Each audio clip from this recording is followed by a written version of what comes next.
Let's cover the three batter minimum rule that Major League Baseball has implemented here for the 2020 season. This was basically a rule put in to try to speed up the game so that you don't have matchup after matchup after matchup. It would really be problematic this year where you have expanded rosters and maybe 16 pitchers on every team. But that will not happen because you've got to face at least three batters. So the starting pitcher or any substitute is required to pitch to a minimum of three consecutive batters. To qualify as one of the three consecutive batters, the batter must complete his plate appearance or he's put out or he becomes a runner. So picking off a runner does not count as fulfilling your at-bat. So here's the situation. You bring in a relief pitcher, bases are loaded. He turns around and he picks off a runner on the bases for the third out of the inning. That gets him out of the inning.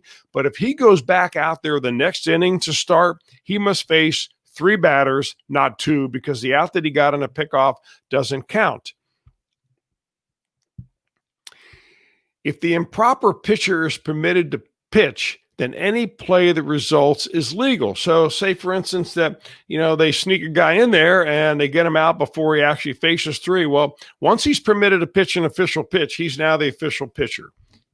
And the improper pitcher becomes a proper pitcher, of course, as soon as he makes that pitch. It won't happen. There'll be too many eyes on it, and umpires will be well aware of it. And as I said before, there'll be umpires with multiple lineup cards out there, each making notes. Okay, so now if a pitcher's already in the game and he crosses the foul line, he's got to pitch to the first batter unless the batter is substituted for the pitcher or he sustains an injury.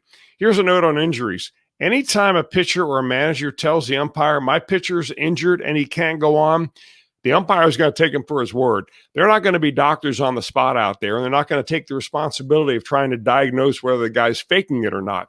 So the league will certainly follow up on a team that is abusing this, but umpires are going to have to accept the word of the pitcher or the manager if that pitcher's injured. So here's a situation where you have a starting pitcher and he goes back out there for the fourth inning. He's already pitched 3 innings, so he's covered the 3-batter minimum. And now if he goes out there and crosses the line and starts his warm-up pitches, he's got to stay in the ballgame to pitch to the first batter unless that first batter is pinch hit for. If that's the case, then the defensive manager can come out and make a pitching change. Now, the substitute batter, the pinch batter, does not apply to a pitcher who has not satisfied 3-batter minimum. So that was just a little rule clarification right there. And kind of interesting. And we'll cover one more rule. I think this is interesting because we've covered so many different rules, and I think this is kind of a large change.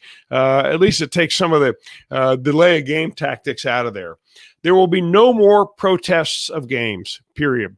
Protesting a game is not permitted regardless of the complaint, whether it's based on a judgment call or a misapplication of the rules.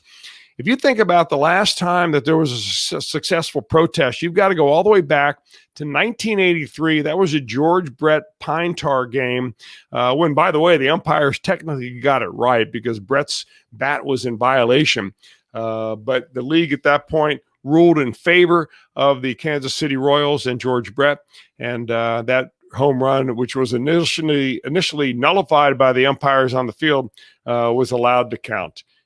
So no more protests. This mirrors what's going on in the minor leagues. All it does is delay the game. One more thought on protests is that you may not know this, but umpires were bound to accept a protest no matter what. So if a coach, even though it was a judgment call, the umpire would say, hey, you can't protest that because it's a judgment call. Well, if the manager wanted to protest it badly enough, he could force the umpire to do that. It causes all sorts of paperwork. That paperwork would get sent into the league office. It takes a few days for it to figure out whether you're going to get the protest okayed or not.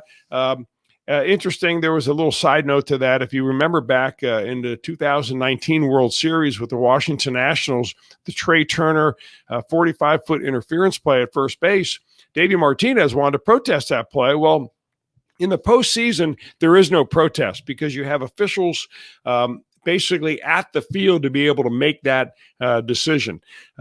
So that thing all got kind of messed up last year in 2019 on that. But there are no protests allowed at all in baseball, not just in the postseason. So there you have it. The rule changes as you see. There you have it. The rule changes for Major League Baseball 2020. I'm Chris Welsh for BaseballRulesAcademy.com.